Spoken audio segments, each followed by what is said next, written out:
नमस्कार. नुकत्याच महापालिका निवडणुका पार पडल्या आणि आता येऊ घातल्यात त्या पंचायत समिती आणि जिल्हा परिषद निवडणुका. अर्थात निवडणुका म्हटलं की गावातली प्रश्न, गावाचा विकास, शेतकऱ्यांचे एकूणच विकास, त्याचबरोबर त्यांचं भविष्य आणि तरुणांच्या विविध संधी आणि महत्त्वाचं म्हणजे सर्वसामान्यांचे प्रश्न. आता हे सगळं सोडवणं फार महत्त्वाचं असतं आणि ह्याच विषयावरती आज आपण निवडणूक पॉडकास्टमध्ये चर्चा करणार आहोत. आणि आपल्यासोबत आहेत पनवेलचे लोकप्रिय आणि सर्वांचे लाडके आमदार आणि थेट जनतेशी संवाद साधणारे श्री प्रशांत ठाकूर. सगळ्यात अगोदर मी आपल्या पॉडकास्टमध्ये त्यांचं मनापासून स्वागत करते. नमस्कार. नमस्कार. नमस्कार. प्रशांत ठाकूर यांची काय ओळख सांगू, कारण भाजपमध्ये ते आहेत आणि गेल्या अनेक वर्षांपासून ते आमदार म्हणून पनवेलमध्ये आपलं प्रतिनिधित्व करतात. पनवेलचा विकास, त्याचबरोबर पनवेलला आर्थिक राजधानी घडवण्याचं त्यांचं एक स्वप्न आहे आणि आता तर आपण बघितलं तर खूप मोठा विकास पनवेलमध्ये येऊ घातला आहे. या सगळ्याबद्दल तर मी चर्चा करणारच आहे, पण येत्या निवडणुका आणि एकूणच त्यांचा रोडमॅप ह्याविषयी आपण विस्तृत चर्चा करूयात प्रशांत ठाकूर यांच्याशी. सर, पुन्हा एकदा स्वागत आहे. धन्यवाद. स्थानिक स्वराज्य संस्थांकडून एकीकडे पनवेल महापालिकेमध्ये आपण बघितलं तर भरघोस असं यश मिळालेलं आहे, सत्ता मिळालेली आहे आणि आता येऊन ठेपल्यात त्या पंचायत समिती आणि जिल्हा परिषद निवडणुका. या निवडणुकांचं काय महत्त्व आहे? खरं तर पनवेल महापालिकेच्या हद्दीतल्या सगळ्या मतदारांचं मी मनापासून आभार व्यक्त करेन की भाजप, शिवसेना, राष्ट्रवादी आणि RPI अशा महायुतीच्या माध्यमातून आम्ही मतदारांच्या सामोरे गेलो आणि या मतदानाच्या प्रक्रियेमध्ये आमच्या महायुतीला 78 पैकी 59 जागा या जिंकून दिल्या आणि स्पष्ट असं 3/4 बहुमत आमच्या महायुतीला मिळालं आणि एकट्या भाजपला 2/3 पेक्षा जास्त जागा आम्हाला मिळाल्या. त्यामुळे साहजिकच आहे की या मतदारांचं ऋण मानावं तितकं थोडं आहे, पण या सगळ्यांच्यासाठी कार्यरत राहून काम करून आमचे सहकारी नगरसेवक असतील, आम्ही सगळे पदाधिकारी कार्यकर्ते मिळून हे निश्चितपणानं हे ऋण उतरवण्याचा आपल्या परीनं प्रयत्न करू. आता तुम्ही म्हणताय तसं जिल्हा परिषद पंचायत समितीच्या निवडणुका आल्यात. खरं तर या स्थानिक स्वराज्य संस्थांच्या निवडणुका एकत्र सगळीकडे आल्या. महाराष्ट्रामध्ये आता 12 जिल्हा परिषदांच्या निवडणुका होतात. त्यात आमचं रायगड जिल्हा परिषद आहे आणि पनवेल तालुक्यामध्ये 8 जिल्हा परिषदचे मतदारसंघ आहेत. माझ्या पनवेल विधानसभा मतदारसंघामध्ये त्याच्यातले 4 आणि 8 पंचायत समितीच्या जागा यांच्या निवडणुकाला आम्ही सामोरं जातोय. 2017 साली ही निवडणूक झाली होती, 21 फेब्रुवारी तारीख होती आणि मग आता त्याच्यानंतर पुन्हा आता हे मतदानाची तारीख ही आता आधी 5 फेब्रुवारी होती, ती मतदानाची तारीख आता 7 फेब्रुवारी झाली आहे. तर 7 फेब्रुवारीला या मतदानाला सगळ्यांना सामोरं जायचं आहे.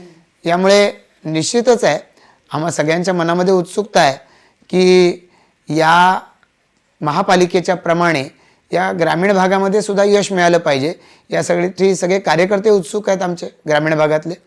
आणि एकंदरीतरित्या जे मतदार भारतीय जनता पार्टीला पसंती देतात त्याही सगळ्यांना पूर्णपणानं विश्वास आहे की यावेळेला या पनवेलच्या पंचायत समितीवरती भाजप महायुतीचा झेंडा फडकेल. अगदी. सर, आत्ता तुम्ही जसं म्हणालात तसं की आता ह्या निवडणुका तर येऊ घातलेल्या आहेत, 7 फेब्रुवारीला ह्या निवडणुका आहेत. मात्र एकूणच सक्षम स्थानिक स्वराज्य संस्था असणं का गरजेचं आहे असं तुम्हाला वाटतं? आपण पाहतोय की पनवेल परिसराची महापालिका झालेली आहे. खरं तर पनवेलच्या जवळच्या आणखी काही गावांचा समावेश पनवेलच्या महापालिकेत होणार होता, पण तो सिडकोच्या नैना प्राधिकरणाच्या आग्रहामुळे होऊ शकला नाही. अर्थात या पनवेल असेल किंवा सगळ्याच परिसरामध्ये शहरीकरण वेगानं होत आहे, पण त्याही स्थितीमध्ये जिल्हा परिषद पंचायत समिती यांच्या माध्यमातून ग्रामपंचायती आपापलं काम करतात, पण त्याच्या पुढे जाऊन या ग्रामपंचायतींच्या परिसरामध्ये शिक्षणाची जबाबदारी पंचायत समिती जिल्हा परिषदचीकडे आहे, आरोग्याची जबाबदारी पुन्हा पंचायत समिती जिल्हा परिषदेच्याकडे आहे. त्याचबरोबरीनं पायाभूत सुविधा गावांना गावाशी जोडणाऱ्या या सुद्धा पंचायत समिती जिल्हा परिषदची जबाबदारी असते आणि त्यामुळे या सुविधा मिळण्याच्या दृष्टिकोनातून कोऑर्डिनेशन हे जिल्हा परिषद पंचायत समिती करणं आवश्यक आहे. आणि म्हणून मला असं वाटतं की या ठिकाणी मतदारांच्या हक्काचा प्रतिनिधी असणं, जागरूक प्रतिनिधी असणं, यातून त्या भागाचं पुढच्या कालावधीचं नियोजन सुद्धा हे पक्कं होत असतं. आता लाईटचं इन्फ्रास्ट्रक्चर आहे, खूप मोठ्या प्रमाणात मतदारसंख्या वाढलेली आहे पनवेलच्या अवतीभोवतीच्या गावात. बऱ्याचशा ठिकाणी पॉवर कट्सचे विषय आलेले होते. मधल्या काळामध्ये आमचं सगळ्यांचंच हे भाग्य आहे की माननीय मोदीजी पंतप्रधान आहेत आणि त्यामुळे खूप मोठ्या प्रमाणावरती या लाईटच्या इन्फ्रास्ट्रक्चर सुधारावरती त्यांनी भर दिला. आता पूर्वीच्या सारखं लोड शेडिंग होत नाही. मोठ्या प्रमाणावरती मी सुद्धा माननीय मुख्यमंत्र्यांच्याकडे फॉलोअप करतोय. मी विधिमंडळात प्रश्न उचललेला आहे, बैठका झालेल्या आहेत की जी केंद्र सरकारची योजना आहे, या केंद्र सरकारच्या योजनेच्या अंतर्गत या ग्रामीण भागाचं विद्युत इन्फ्रास्ट्रक्चर याचं रिवॅम्प झालं पाहिजे आणि मग चांगले ट्रान्सफॉर्मर्स, चांगल्या ST लाईन्स, LT लाईन्स याचं जाळं असलं पाहिजे. पाण्याचाही विषय तसाच आहे. घनकचरा व्यवस्थापन एका ग्रामपंचायतीला नाही करता येणार, मग एकत्र येऊन केलं गेलं पाहिजे. याचबरोबरीनं अन्य वेगवेगळ्या अथॉरिटीज असतात, या अथॉरिटीजचं आणि त्या ग्रामपंचायतीचं सिंक्रोनायझेशन करून द्यायची जबाबदारी, त्याची लिडरशिप ही पंचायत समिती, जिल्हा परिषदेने घेतली पाहिजे. त्यामुळे या निवडणुका माझ्या दृष्टिकोनातून, या विभागाच्या विकासाच्या दृष्टिकोनातून, भविष्याच्या दृष्टिकोनातून खूपच महत्त्वाच्या आहेत. बरोबर. सर, आता तुम्ही फार महत्त्वाचे मुद्दे मांडले. आता बघितलं तर मुंबईवरचा भार थोडासा हलका व्हावा म्हणून आपले मुख्यमंत्री देवेंद्र फडणवीस सुद्धा आता ह्या ठिकाणी पावलं उचलत आहेत आणि तिसरी मुंबई आणि पनवेल हे प्रवेशद्वार असणार आहे तिसऱ्या मुंबईचं. तर ह्या सगळ्याकडे तुम्ही कसं बघता आणि ग्रामीण विकासात पंचायत समिती आणि जिल्हा परिषदेची नेमकी काय भूमिका असावी असं तुम्हाला वाटतं? खरं तर ग्रामीण भागाच्या विकासाच्या दृष्टिकोनातून मगाशी आपण म्हणालो तसं जिल्हा परिषद, पंचायत समिती यांना सुवर्णमध्ये साधावाच लागतो. कारण ज्या ठिकाणी अद्यापही शेती केली जाते आहे, ती शेती होत असेल त्या ठिकाणी त्या शेतीला पूरक अशा पद्धतीचं इन्फ्रास्ट्रक्चर असणं आवश्यक आहे. बरोबर. एकटी ग्रामपंचायत ते करत नाही, ते पूरक असं इन्फ्रास्ट्रक्चर बनवलं गेलं पाहिजे. बऱ्याचशा गावांमध्ये परंपरागत पशुधन आहे, गायी असतील, म्हशी असतील, या सगळ्यांचं नीटपणानं संगोपनही करता आलं पाहिजे. त्यांचा शेतीच्या कामांमध्ये उपयोग होत असतो. या सगळ्याचं चांगलं सिंक्रोनायझेशन असलं पाहिजे. या व्यतिरिक्त देखील आपण पाहू शकतो की जर आपल्याला या सगळ्या परिसराच्या विकासाच्या दृष्टिकोनातून विचार करायचा आहे तर शेती ज्या ठिकाणी आहे तर शेतीच्या ठिकाणी अद्यापही काही ठिकाणी कृषी खातं असतं. ते कृषी खातं आपापल्या परीनं सूचना करत असतं. भाताच्या वेगवेगळ्या नव्या जातींचं संशोधन केलं जातं जे कोकणाला उपयुक्त आहे, पनवेल रायगडला वेगळं उपयुक्त असेल त्यासाठी. काही आधुनिक शेती केली जाते आहे. शेतीचं उत्पन्न जास्तीत जास्त घेता यावं या दृष्टिकोनातून प्रयत्न आहेत. जिल्हा परिषद, केंद्र आणि राज्य सरकार याचा जर समन्वय असला तर शेतीचं खरीप हंगामातली शेती असू द्या किंवा रब्बी हंगामातली शेती असू द्या, याचं जे पीक आलंय मग ते आपल्याकडे जास्तीत जास्त भात पीक घेतलं जातं. भात पीक जर हमी भाव मिळाला तर व्यापारी याचा फायदा उचलून लुटणार नाहीत. या दृष्टिकोनातून नियोजन करणं म्हणजे केंद्र सरकार, राज्य सरकार आणि जिल्हा परिषद आणि त्या ग्रामपंचायती याच्यामध्ये हा समन्वय हवा. आता पनवेल परिसराच्या दृष्टिकोनातून तुम्ही जसं विचारलं की एका अर्थानं ह्या पनवेलच्या परिसराचं महत्त्व प्रचंड मोठं आहे आणि त्यामुळे या परिसरामध्ये होणारा विकास, या विकासाला पूरक अशी पावलं शासनानं उचलली पाहिजेत. बरोबर. म्हणजे माननीय मुख्यमंत्री आता महापालिकेच्या निवडणुकीच्या निमित्तानं पनवेलमध्ये आले होते. रोडपाली, कळंबोली या ठिकाणी त्यांची मुलाखत झाली 12 जानेवारीला. त्याच्यात त्यांनी फक्त पनवेलचं विजन नाही मांडलं, त्याच्यात त्यांनी पनवेल परिसराच्या विकासाचं विजन मांडलं आणि त्याच्यामध्ये त्यांनी सांगितलं की तिसरी मुंबई ही उभी राहणार आहे आणि या तिसऱ्या मुंबई पनवेलपासून पेणपर्यंत वेगवेगळ्या पद्धतीनं तिचा विकास होणार आहे. विमानतळ, अटल सेतू याच्यामुळे पनवेल परिसराचं महत्त्व प्रचंड वाढलंय. विमानतळ इथे आत्ता झाला पण त्याच्या आधीपासून उरण तालुक्यामध्ये JNPTचे 4 पोर्ट झालेले आहेत. आताच्या घडीला JNPT हे देशामधलं सगळ्यात मोठं कंटेनर हँडलिंग करणारं पोर्ट आहे. तर साहजिक आहे त्याच्यामुळे अन्य उद्योग इथे आलेले आहेत. यांच्याशी रिलेटेड कंटेनर फ्राईट स्टेशन्स आहेत, गोडाऊन्स आहेत, वेअरहाऊसेस आहेत आणि यामध्ये हजारो लोक कामाला आहेत, मुलं कामाला आहेत. तर त्यामुळे रोजगार मिळालेला आहे लोकांना. हा फक्त उरणपुरतं नाही, पनवेलमध्ये सुद्धा याच्याशी रिलेटेड उद्योग आलेले आहेत. आता साहजिक आहे, जेव्हा एअरपोर्ट येतोय त्या एअरपोर्टच्या बरोबर आता कार्गो एअरपोर्ट येणार आहे. बरं. हे कार्गो एअरपोर्टच्या मुळे सुद्धा या भागामध्ये प्रचंड प्रमाणामध्ये गोडाऊन्स होतील, वेअर हाऊसेस होतील. साहजिकच आहे, त्याच्याशी रिलेटेड जे छोटे मोठे उद्योग असतात ते येणार आहेत त्या ठिकाणी. या सगळ्यामध्ये सिंक्रोनायझेशन पाहिजे, याचं इन्फ्रास्ट्रक्चर असलं पाहिजे, हे इन्फ्रास्ट्रक्चर तयार झालं पाहिजे. हे सगळंच या जिल्हा परिषद पंचायत समितीला पाहावं लागणार आहे. अगदी. त्यामुळे काम वाढणार आहे. निश्चित. आणि अर्थातच आत्ता तुम्ही जसं म्हणाला, डेव्हलपमेंट होणं फार महत्त्वाचं आहे, विकास होणं महत्त्वाचं आहे, आणि जिल्हा परिषद पंचायत समिती यांनी सुद्धा त्यावरती आता फोकस करणं तितकंच महत्त्वाचं आहे. मात्र सर, जर बघितलं तर नागरी समस्या ह्या मोठ्या प्रमाणात आपल्याला बघायला मिळतात. तर त्यामध्ये आपल्या परिसरामध्ये पाणी समस्या ही मोठी समस्या बनली आहे. तर मग ह्यासाठी काही उपाययोजना आपण आखलेल्या आहेत का, आणि त्याविषयी आपण आपल्या नागरिकांना काय सांगाल? पाण्याच्या बाबतीमध्ये आता या सगळ्या परिसरामधल्या लोकांच्या मनामध्ये खूप मोठ्या प्रमाणावरती शंका आहेत की नेमकं पुढच्या कालावधीमध्ये जसं जसं या परिसराचं नागरीकरण वाढेल तसं काय घडणार आहे. आता या दृष्टिकोनातून एक आमदार या नात्यानं मी किंवा आमचे भाजपचे पदाधिकारी सातत्यानं प्रयत्न करत आहेत. पनवेलच्या ग्रामीण भागामध्ये MJP काही ठिकाणी पाणी पुरवत आहे, MIDC काही ठिकाणी पाणी पुरवत आहे. याचबरोबरीनं नवी मुंबई महापालिकेची पाईपलाईन जिथून जाते त्या काही गावांना नवी मुंबई महापालिका पाणी पुरवते आहे.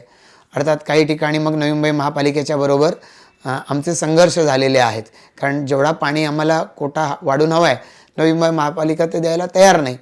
म्हणून मग मधल्या कालावधीमध्ये मी फॉलोअप करायला सुरुवात केली की महाराष्ट्र जीवन प्राधिकरण जी एक स्कीम करते न्हावा शेवा टप्पा 3, या न्हावा शेवा टप्पा 3च्या माध्यमातून आता पनवेल शहर महापालिकेचा भाग, त्याच्यामधला कळंबोली या सगळा परिसर आहे, आणि महापालिकेमध्ये नव्यानं वाढलेली गावं यांच्यासाठी पाणी त्या न्हावा शेवा टप्पा 3 मधून दिलं जाणार आहे.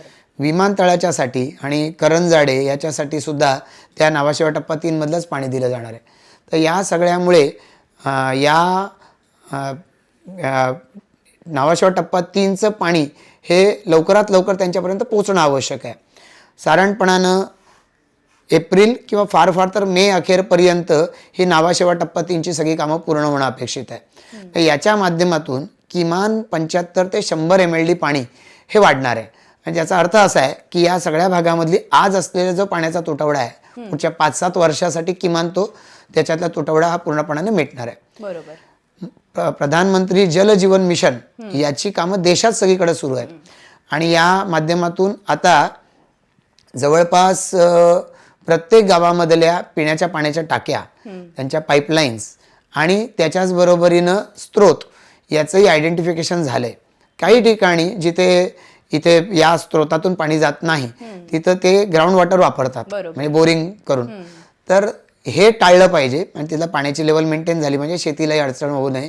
आणि मग काही गावांमध्ये अजूनही याचा प्रॉब्लेम होतो, हे घडू नये याच्या दृष्टिकोनातून आम्ही आता तिथे मोठे स्त्रोत जे आहेत किंवा शाश्वत जे स्त्रोत आहेत त्याच्यातून पाणी यावं याचा प्रयत्न करतोय.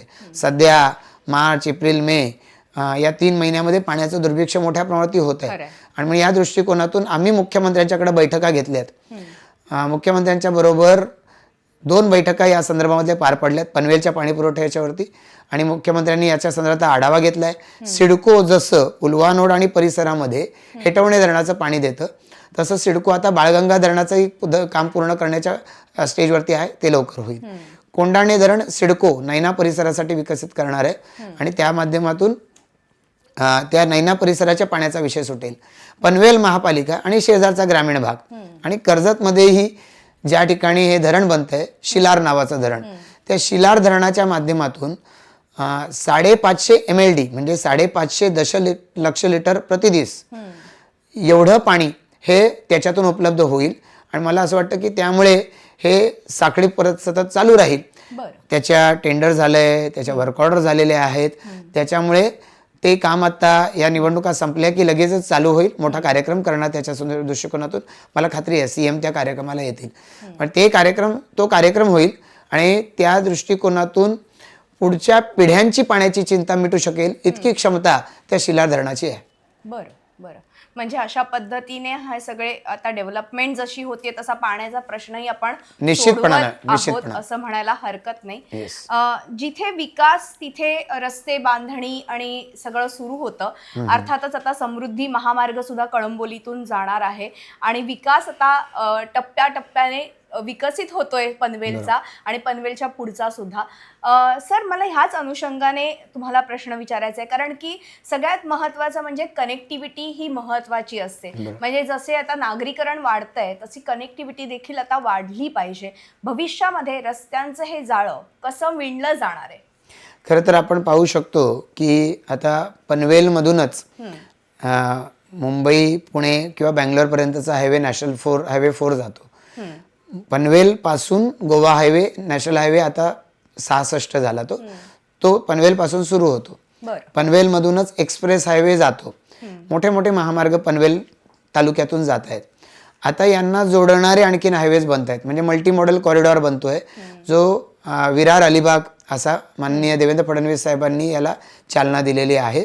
त्यांच्या कामांना सुरुवात झालेली आहे आणि मग हा विरार अलिबाग हा पनवेल तालुक्यातूनच जाणार आहे की ज्याच्यामुळं कनेक्टिव्हिटी ही अन्य भागांना होणार आहे. या मल्टीमॉडल कॉरिडॉरला मागच्या बाजूला दिल्ली मुंबई महामार्ग जोडायला येतो. म्हणजे पनवेल तालुक्यातलं मोरबई गाव आहे, तिथलं टनेलचं काम पूर्ण झालंय. म्हणजे आता बदलापूर, अंबरनाथ या बाजूची लोक पनवेल तालुक्यामध्ये सहजपणाने येऊ शकतील आणि पनवेलमधूनच ते अटल सेतूनं मुंबईकडे जातील.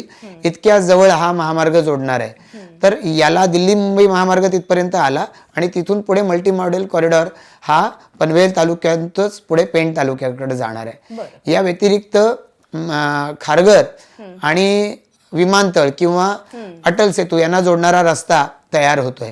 त्यामुळे हे केंद्र सरकार, राज्य सरकारच्या माध्यमातून प्रकल्प येत आहेत. आता यांची कनेक्टिव्हिटी अन्य मार्गांशी असली पाहिजे. म्हणजे नैना प्राधिकरण आहे, नैना प्राधिकरण मोठे मोठे रस्ते हे त्यांच्या टीपी स्कीमच्या माध्यमातून बनवणार आहे आणि याचं कनेक्शन या मोठ्या महामार्गांना करण्याची व्यवस्था होणार आहे की ज्यामुळे अगदी गावातल्या आतल्या बाजूला राहणारे नागरिक आहेत त्यांना सुद्धा हम रस्त्यावरती, मोठ्या रस्त्यांवरती लवकरात लवकर जाता यावं आणि त्या माध्यमातून त्यांना त्यांच्या कामाच्या ठिकाणी किंवा त्यांच्या गरजेच्या ठिकाणी लवकरात लवकर जाता येईल. ट्रॅव्हल टाइम कमी होईल.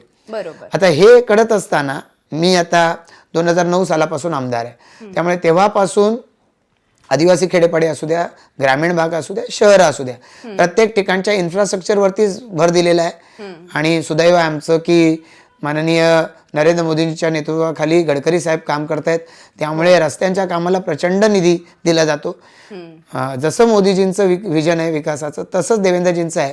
आणि त्यामुळे मुख्यमंत्री ग्रामसडक योजना, सुरू असलेल्या प्रधानमंत्री ग्रामसडक योजना आणि मग वेगवेगळ्या पद्धतीचा निधी, यातून जवळपास सगळ्या रस्त्यांची कामं आता सुरू आहेत किंवा झालेली आहेत. आणि बहुतेक मोठे रस्ते हे तर आता कॉन्क्रिटीकरण होत आहेत. मग त्यासाठी MMRDAचा निधी आलाय, आमदार निधी दिला गेलाय. त्यामुळे कॉन्क्रिटीकरण होत आहे. चांगल्या दर्जाची कामं ही आता होताना दिसत आहेत आणि त्यामुळे मला आमचे सहकारी समाधान व्यक्त करताना दिसतात.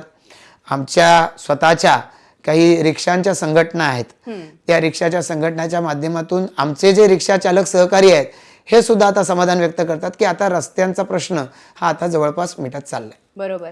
आणि त्याचबरोबर मला हे विचारायचे की वसई विरार जो अलिबाग कॉरिडॉर आहे त्याच्यामुळे किती फायदा होऊ शकतो? खरं तर वसई विरार कॉरिडॉर असेल किंवा आपण म्हणूया समृद्धी महामार्ग त्या वसई विरार कॉरिडॉरला दिल्ली मुंबई महामार्गाच्या बाजूने जोडला जाणार आहे. तर या सगळ्यामुळं या सगळ्या परिसराचं आर्थिक सबलीकरण होणार आहे. आपण बघू शकतो की जसं नैना प्राधिकरण इथे येत आहे त्यामुळे शहरं बनत आहेत. आता विमानतळ आला, याच परिसरामध्ये MIDC येत आहेत. या सगळ्यामुळं या सगळ्या परिसरामध्ये खूप मोठ्या प्रमाणावरती इन्फ्रास्ट्रक्चर लागणार आहे. आता त्याला जोडून असा वसई विरार कॉरिडॉर आणि हे सगळं झालंय. आता आमची भूमिका त्या ठिकाणी आहे की ज्या शेतकऱ्यांची जमीन या प्रकल्पासाठी संपादित केली जाते ती जमीन संपादित केली जाऊ नये किंवा ती संपादित केली जात असेल तर त्याचा योग्य मोबदला मिळाला पाहिजे. या दृष्टिकोनातून आम्ही हा पाठपुरावा करतोय की योग्य मोबदला त्यांना मिळाला पाहिजे. त्यासाठी बऱ्याच बैठका आम्ही शासकीय अधिकाऱ्यांच्या बरोबर घेतल्या आणि प्रसंगी त्या प्रक्रियेला अडवून धरलं की जेणेकरून योग्य मोबदला मिळाल्याशिवाय ही प्रक्रिया पुढे चालू नये. हे रोड्स आणि हे सगळे जेव्हा इन्फ्रास्ट्रक्चर तयार होईल तर साहजिकच आहे की या भागातल्या उद्योगांना तिकडं जे काही ग्राहक असेल त्याच्यापर्यंत पोहोचू शकेल आणि तिकडच्या उद्योगांना इकडचा गिराईक आहे तो योग्य पद्धतीने केला तो अप्रोच करू शकेल. मला असं वाटतं की या सगळ्या रस्त्यांच्या जाळ्यामुळं लोकांचा कामाच्या साठीचा प्रवासाचा वेळ कमीत कमी होईल आणि त्यातून कामासाठी जास्त वेळ देता आला, साहजिकच आहे 4 पैसे जास्त त्यांच्या खिशात जातील. अगदी खूप चांगला मुद्दा इथे तुम्ही उपस्थित केलाय. हे सगळं आहे, नागरीकरण होत आहे मोठ्या प्रमाणात, डेव्हलपमेंट आता पनवेलमध्ये, उरणमध्ये, पेणमध्ये हे सगळे सुरू आहे. मात्र मग तिथे नागरिकांच्या आरोग्याचा प्रश्न हा महत्त्वाचा एक मुद्दा आहे. तर मग त्यासाठी काही ठोस उपाययोजना आपल्यातर्फे किंवा पक्षातर्फे काही करण्यात येणार आहेत? नरेंद्र मोदी जेव्हापासून देशाचे पंतप्रधान झाले, ते पंतप्रधान झाल्याच्या नंतर त्यांनी विशेषत्वानं या देशामधल्या महिलांच्या आरोग्यावरती भर दिला. आपल्याला कल्पना आहे की त्यांनी घरोघरी शौचालय बनली पाहिजेत याच्यावरती भर दिला की ज्याच्या माध्यमातून एक अनॲड्रेस्ड असा एक विषय दीर्घ काळासाठी होता आणि त्यामुळे गावागावांमध्येही शौचालय बनलेली आहेत. या बरोबरीनं मग प्रधानमंत्री जन आरोग्य योजना ही त्यांनी आणली. महाराष्ट्रामध्ये महात्मा फुले योजना होती पण मर्यादित स्वरूपाच्या मध्ये त्याचा वापर होता. जेव्हापासून एकनाथ शिंदेसाहेब मुख्यमंत्री झाले, देवेंद्रजी उपमुख्यमंत्री झाले 2022 सालापासून, तेव्हापासून महात्मा फुले योजना देखील व्यापक केली आणि त्या माध्यमातून पूर्वी फक्त पिवळ्या रेशन कार्डालाच ट्रीटमेंट दिली जायची. प्रधानमंत्री जन आरोग्य योजनेला पण पिवळ्या रेशन कार्डाचं बंधन आहे, पण महात्मा फुले योजनेमध्ये पिवळं रेशन कार्ड, केशरी रेशन कार्ड आणि त्याचबरोबर पांढरं रेशन कार्ड तिन्हीमध्ये 1000 पेक्षा जास्त ट्रीटमेंट कव्हर केल्या गेलेल्या आहेत.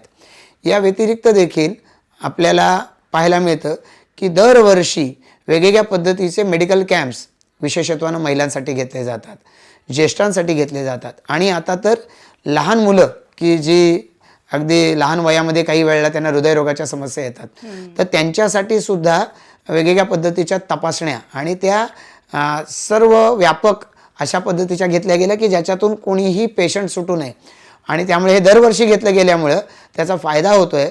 आता याला जोडून जे इन्फ्रास्ट्रक्चर आहे ग्रामीण भागातलं प्राथमिक आरोग्य केंद्र, उपकेंद्र, इथंही पूर्ण इन्फ्रास्ट्रक्चर आता तयार केलेलं आपल्याला पाहायला मिळतं. वेगवेगळ्या प्रायव्हेट हॉस्पिटल्सला म्हणजे MGM सारखं हॉस्पिटल आहे यांना जोडलं गेलं आहे आता त्यांच्याशी.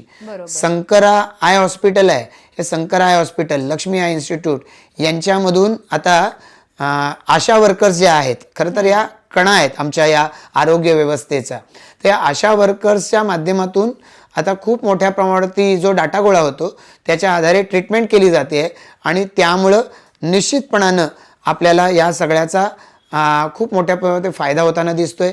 आयुष्यमान भारत सारखी योजना की ज्या माध्यमातून हे सगळं ग्रामीण भागातल्या लोकांचं आरोग्याचं संदर्भामधलं चित्र आहे हे बदललेलं आपल्याला सगळ्यांना पाहायला मिळतंय.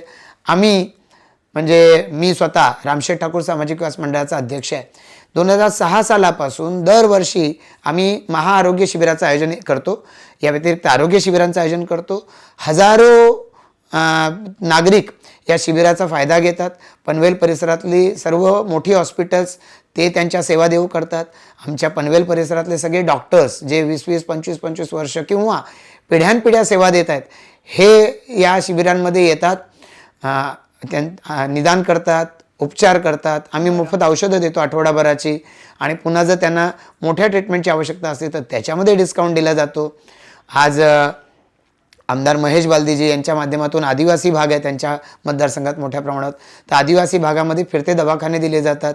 आमच्याही परिसरामध्ये दीपक फर्टिलायझरपासून वेगवेगळ्या कंपन्या आहेत की जे फिरते दवाखाने चालवतात, ज्यामुळे कुठलाही रोग हा प्रायमरी स्टेजला त्याची ट्रीटमेंट झाली पाहिजे याच्यावरती भर दिला जातो आणि त्यामुळे एकंदरीतरित्या या सगळ्यातून कोविडच्या कालावधीपासून जे लोकांच्या मनामध्ये आरोग्याच्या विषयी भीतीचं चित्र निर्माण झालंय, जागरूकताही आली त्याच्या बरोबरीनं.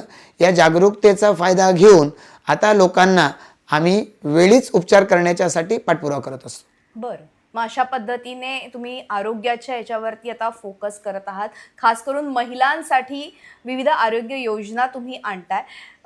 मात्र आपण नैना प्रकल्पाबद्दल मगासपासून बोलत होतो. ह्या नैना प्रकल्पाला सर विरोधही झाला होता, मात्र आता सध्या काय परिस्थिती आहे, नैना प्रकल्प येऊ घातलाय का, त्याविषयी जाणून घ्यायला आवडेल. नैना प्राधिकरण म्हणजे new airport influential notified area असं हे पनवेलच्या शेजारी बनत असलेलं एक प्रभावित असलेलं क्षेत्र आहे की ज्यामुळे विमानतळाच्या प्रभावित क्षेत्रामध्ये नियोजनबद्ध विकास झाला पाहिजे अशी सरकारची भूमिका होती. अर्थातच माननीय देवेंद्रजी जेव्हा मुख्यमंत्री झाले 2014 साली, त्यावेळेला या माध्यमातून नियोजनबद्ध विकास झाला पाहिजे याच्यावर त्यांनी भर दिला. पण याच्यामध्ये लोकांच्या मनामध्ये गैरसमज पसरवण्याचं काम हेतुपुरस्पर केलं जात आहे. ते अशा पद्धतीचं आहे की पूर्वी नैनानं सांगितलं होतं, आम्ही तुम्हाला जर तुमची 100 गुंठे जागा घेतली तर त्याच्यातली 60 गुंठे जागा आम्ही तुम्हाला परत देऊ, 40 गुंठे जागा आम्ही आमच्याकडे ठेवू. पण त्या 60% जागेचा विकास काही करणार नव्हतं, प्लॉट डेव्हलप करून देणार नव्हते. जेव्हा नैना नव्हती तेव्हा नैना नसताना त्या ठिकाणी 0.2 FSI मिळतो. गावठाणाच्या सभोवतालचे, गावठाणाच्या बाहेरचा एरिया फक्त 0.2 FSI मिळतो. म्हणजे 100 गुंठे जर तुमची जागा असेल तर त्याच्यामध्ये तुम्हाला फक्त 20च गुंठे बांधकाम करता येणार आहे. त्या जागेमध्ये तुम्ही उभं करा, आडवं करा, 20 गुंठे बांधकाम. आता पूर्वीच्या नैना स्कीम मध्ये तुम्हाला 40 करता येणार होतं, कारण 1 FSI देणार होते. म्हणजे 100 गुंठ्यामध्ये 40 बांधकाम करता आलं असतं. पण आता मात्र याच्यामध्ये 100 गुंठ्यामधली जरी 60 गुंठे जागा सिडको स्वतःकडे ठेवणार असली आणि शेतकऱ्याला 40च देणार असली तरी FSI मात्र 2.5 अडीच दिला, जो पूर्वी 1 होता. आणि नैनाच नाही तर 0.2 होता. 0.2चा 1 मिळाला असता नैना स्कीम मध्ये. आता या टाउन प्लॅनिंग स्कीम जी आहे, टीपी स्कीम, तर त्याच्यामध्ये तो 2.5 FSI मिळणार. म्हणजे 100 गुंठे जागा जर आपली असेल तर 100 गुंठे बांधकाम तुम्हाला त्याच्यामध्ये करता येईल. आणि शिवाय तो प्लॉट डेव्हलप करून दिला जाईल. त्याच्यामधून रस्ते, प्रत्येक प्लॉटला एक रस्ता, अप्रोच रोड आहे. प्रत्येक प्लॉट पर्यंत पाणी सिडको आणून देणार आहे. त्या प्रत्येक प्लॉट मधलं ड्रेनेज हे सिडको स्वतःच्या सार्वजनिक व्यवस्थेतून नेणार आहे.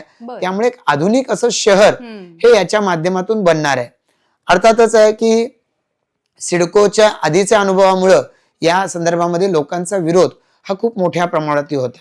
सिडको 2013 साली नैना झाली आहे पण अद्यापपर्यंत या संदर्भात काही करत नाही. याच्यामुळे लोकांच्या मनामध्ये अस्वस्थता होती.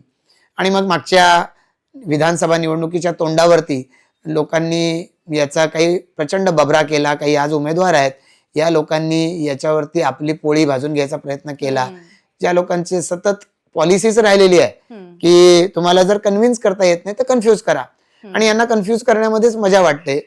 विकास ही यांची मागणी नाहीये. यांना शेतकरी अज्ञानात राहायला पाहिजे, शेतकरी दारिद्र्यात राहायला पाहिजे, यावरतीच भर आहे. पण ज्या विकास वेगानं आता विमानतळ आणि या सगळ्या सुविधा येत आहेत तेव्हा या परिसरामध्ये विकास तर होणारच आहे, पण तो नियोजनबद्ध झाला तर त्यातून पहिले त्या शेतकऱ्याचा फायदा होईल, मग दुसरं सरकार किंवा आणि कोणाचा होईल. यासाठी आम्ही प्रयत्न करतोय. आणि म्हणून आम्ही काय केलं की मधल्या कालावधीमध्ये गेल्या वर्षभरापूर्वी लक्षात असं आलं की ज्या टीपी स्कीम जाहीर केल्या त्याच्यामध्ये शेतकऱ्यांना त्यांच्या घरावरतीच नैना टीपी स्कीम मधले प्लॉट गावठाणाच्या शेजारचे टाकले गेले. साहजिकच आहे, लोकांच्या मनामध्ये भीती पसरवली गेली की तुमची घरं याच्यातून तुटतील. कोणाला प्लॉट देत असताना तो त्याच्या जमिनीपासून लांब दिले गेले. काही ठिकाणी प्लॉट्स इरेग्युलर शेपचे दिले गेले. हे सगळे जे प्रॉब्लेम होते हे ऍड्रेस न करता सिडको ते दाबायला बघत होती. आम्ही पूर्ण विरोध केला. आम्ही सांगितलं अशा परिस्थितीत आम्ही तुम्हाला हे नैना प्राधिकरणाचं काम पुढे करू देणार नाही. आम्ही कामं थांबवलेली आहेत आणि ती कामं आमच्यापैकी कोणाला मिळालेली असली विकास कामं तरी आम्ही ती कामं होऊ दिलेली नाहीत.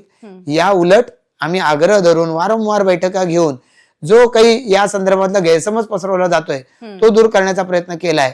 आता एक स्थिती अशी आलेली आहे की लोकांच्या मनामध्ये अस्वस्थता निर्माण झाली. कुठलाही घर या टीपी स्कीमच्या प्लॉटमुळे तुटणार नाही याची खात्री वारंवार आम्ही करून घेतोय. शेतकऱ्याला ती करून देतोय. यामुळे आता एक आश्वासकता आली आहे. आता याचा पुढचा टप्पा आहे की हा विकास लवकर झाला पाहिजे. कारण काही ठिकाणी घडतंय असं की शेतकरी वाट पाहू शकत नाही कधी नेमकं हे सुरू होणार, आणि सिडको मात्र ते प्रॉब्लेम न सोडवताच प्रकल्प राबवायला बघतंय. तर त्याच्यामुळे मग काही शेतकरी जमीन विकून टाकतायत. त्यामुळे उद्याच्या घडीला त्यांना जो फायदा झाला असता तो आज कोणातरी मध्यस्थाचा, त्रयस्थाचा, डेव्हलपरचा होतोय. आम्हाला याच्यामध्ये हे प्रॉब्लेमही सॉल्व्ह झाले पाहिजेत, पण त्याच वेळेला हे विकासही सुरू झाला पाहिजे. याच्यातला सुवर्ण मध्य गाठायचा आहे. आणि ही भूमिका भाजप आम्ही त्या ठिकाणी बजावतोय आणि या दृष्टिकोनातून आता या सगळ्या कामांना सुरुवात होईल. खरं तर नैनासारखं शहर की ज्याचा उल्लेख माननीय देवेंद्रजी सातत्यानं करतायत, या सगळ्या प्रक्रियेमध्ये आता लवकरात लवकर ही शहरं जर विकसित झाली तर आज जी गावठाणं आहेत त्या गावठाणांमधल्या ज्या शेतकऱ्यांच्या जमिनी आहेत या जमिनीवरती त्यांना चांगल्या पद्धतीनं विकास करता येईल. आज जर विमानतळ परिसरामध्ये आपण गेलात तर माननीय देवेंद्र फडणवीस साहेबांचं नाव ती मंडळी काढतायत. एक आदर्श पुनर्वसन झालंय. प्रत्येक शेतकऱ्याला त्याच्या घराच्या तिप्पट मोबदला त्या ठिकाणी मिळाला, त्याच्या जमिनीवरती 22.5% मिळाले, इथं तर 40% मिळणार आहेत. आणि त्यामुळे मी खात्रीनं सांगतो की त्या शेतकऱ्यांचं आयुष्याचं भलं होणार आहे. सिडकोला कुठलाही अन्याय न करू देता आम्ही हे करून दाखवणार आहोत. आणि हे करत असताना जी शहरं टीपी स्कीमच्या माध्यमातून उभी राहत आहेत याच्यामध्ये या प्लॉटचा विकास होईलच, पण त्याबरोबरनं जी 60% उरलेली जागा असेल त्याच्यातून सार्वजनिक सोयीसुविधा देता येणार आहेत. म्हणजे रस्ते होतील मोठे, त्याचबरोबरीनं तिथं मैदानं होतील जी त्या गावांमधल्या मुलांना उपयुक्त ठरतील आणि या नव्यानं होणाऱ्या शहरांना उपयुक्त ठरतील. बगीचे होतील, ज्येष्ठ नागरिक, लहान मुलं यांना त्या बगीच्यांचा वापर होईल. सांस्कृतिक भवनं उभी राहतील, म्हणजे या गावांमध्ये राहणारे आगरी कोळी समाजाची लोक यांच्यासाठी सांस्कृतिक भवनं होतील की ज्याच्यातून लग्न आणि अन्य कार्यक्रम होतील. आणि नव्यानं राहायला येणारे लोक यांच्याही वेगवेगळ्या समाजाची सामाजिक भवनं ही त्या ठिकाणी उभी राहू शकतील. हॉस्पिटल्स होतील, म्हणजे तुम्हाला पनवेलमध्ये यावं लागणार नाही, त्या शहरांमध्येच तुमच्यासाठी चांगली हॉस्पिटल्स बनतील. शाळा चांगल्या दर्जाच्या मोठ्या नामांकित संस्थांच्या शाळा की ज्यांना खूप वर्ष अशा शाळा चालवण्याचा अनुभव आहे, या शाळा तिथे चालू होतील सीबीएसई इंग्लिश मिडियमच्या. या व्यतिरिक्त कॉलेजेस, तुम्हाला पनवेल आणि पुढे यायची गरज नाही. तुमच्या भागामध्ये आता इंजिनिअरिंगची कॉलेजेस आहेत, मेडिकल कॉलेजेस आहेत, ही आता भविष्य काळामध्ये त्या परिसरात येणार आहेत. मेट्रोच्या द्वारे सुद्धा पुढच्या कालावधीमध्ये ही सगळी शहरं एकमेकांशी जोडली जातील. त्यामुळे तेही इन्फ्रास्ट्रक्चर याच्या माध्यमातून तयार होणार आहे. आणि मला असं वाटतं की आज या परिसरामध्ये राहणाऱ्या ग्रामस्थ आहे गावांचा आणि या गावांच्या अवतीभोवती कॉलनीजमध्ये आलेले नागरिक आणि नव्यानं येणारे नागरिक या सगळ्यांच्यासाठी पूरक अशा पद्धतीचं एक इन्फ्रास्ट्रक्चर या वेगवेगळ्या शहरांच्या माध्यमातून उभं राहणार आहे. त्यामुळे माननीय मुख्यमंत्री याला अभिमानाने याचा उल्लेख करतात आणि त्यामुळेच ही चांगल्या पद्धतीने झाली पाहिजे. आम्ही मानतो ही आमची जबाबदारी आहे, आम्ही निश्चितपणानं करू. अगदी, म्हणजे थोडक्यात नैना प्राधिकरण हे उत्तम आहे असं म्हणायला हरकत नाही आणि त्याचा नक्कीच फायदा विकासाला होणार आहे आणि ते प्रत्यक्षामध्ये आणून दाखवणार आहोत. अगदी. सर, हे झालं एकूणच कसा विकास होणार आहे, कशी डेव्हलपमेंट होते ह्या सगळ्याबद्दल. पण जेव्हा महिला सक्षमीकरणाचा मुद्दा येतो किंवा त्याबद्दल बोललं जातं तेव्हा तुमचा एक दृष्टिकोन काय आहे ह्याबद्दलचा? आम्ही राजकारणात काम करणारी मंडळी खऱ्या अर्थानं स्वतःला भाग्यवान समजतो की आम्ही ज्या वेळेला राजकारणात आहोत त्याच वेळेला या देशाचं नेतृत्व माननीय पंतप्रधान नरेंद्र मोदीजी करतायत. भारतीय जनता पार्टीला दिशा देण्याचं काम करतायत. त्यामुळे खरं तर देशाचा विकास त्यांच्या नेतृत्वाखाली जसा होतोय तसा भारतीय जनता पार्टीचा विचार करण्याचाही प्रवाह हा ते योग्य दिशेनं चॅनलाइज होतो की नाही पाहतायत. आता आपण पाहू शकतो मोदीजींनी या देशाच्या राष्ट्रपतीपदी सर्वोच्च स्थानी बसण्याच्या दृष्टिकोनातून जे नियोजन केलं, ज्याला सर्वांनी साथ दिली की माननीय महामहिम द्रौपदी मुर्मूजी ज्या आदिवासी समाजातल्या महिला आहेत, शिक्षिका आहेत आणि त्यामुळे त्या आज देशाच्या सर्वोच्च स्थानी आहेत. आपण परवाच्या 26 जानेवारीला पाहिलं की ज्या पद्धतीनं त्यांना संपूर्ण देशाचं सैन्य आणि अन्य परदेशी पाहुणे सुद्धा रिसीव्ह करत होते. तर त्यामुळे एका अर्थानं या एक सिम्बॉलिक गेस्चर आहे, पण त्याच्यातून लोकांच्या मनामध्ये प्रचंड प्रमाणामध्ये मानसिकतेमध्ये बदल होत जातो. 2014 सालापूर्वी ज्या महिलांना बँका दारात उभ्या करत नव्हत्या, मोदीजींनी बँकांना त्यांच्या दारात उभं केलं, या सगळ्यांची खाती उघडू शकली. कोविडच्या कालावधीमध्ये ज्या वेळेला लोक गावाच्या बाहेर जाऊ देत नव्हते लोकांना, त्यावेळेला या सगळ्या आमच्या भगिनींच्या खात्यामध्ये 3 महिने 500 रुपये हे 3 महिने मोदी सरकारनं त्यावेळेला टाकलेले आहेत. आणि आपण पाहिलं सुरुवात झाली उज्ज्वला गॅस योजना, त्याच्यातून गॅस शेगड्या दिल्या गेल्या, मग शौचालय घरोघरी आली. मोदी सरकारनं तर सार्वजनिक शौचालय सुरुवातीला बनवली जात होती, ती तपासायला केंद्रीय मंत्र्यांना गावागावांमध्ये पाठवलेलं होतं. आता व्यक्तिगत शौचालय सगळीकडे झालेले आहेत. महिलांसाठी एक ना एक अनेक योजना आहेत. प्रधानमंत्री मातृवंदन योजना 5,000 रुपये पोटातल्या गर्भाच्या काळजीसाठी म्हणून महिलेला 3 टप्प्यामध्ये दिले जातात. इंद्रधनु लसीकरण योजना, वेळच्या वेळी लसीकरण झालं पाहिजे, पोटातलं बाळ सुदृढ झालं पाहिजे, या दृष्टिकोनातून हे नियोजन आहे. म्हणजे कितीतरी योजना अशा आहेत. तुमचं प्रधानमंत्री आवास योजना, जर महिला आणि पुरुषाचं जॉईंट अकाउंट असेल तर सबसिडी मिळते. अशा पद्धतीचा हा बदल आहे. या बरोबरीनं आपण पाहू शकतो की मोदीजी सांगतायत की या आमच्या महिलेला आम्हाला लखपती दीदी बनवायचंय.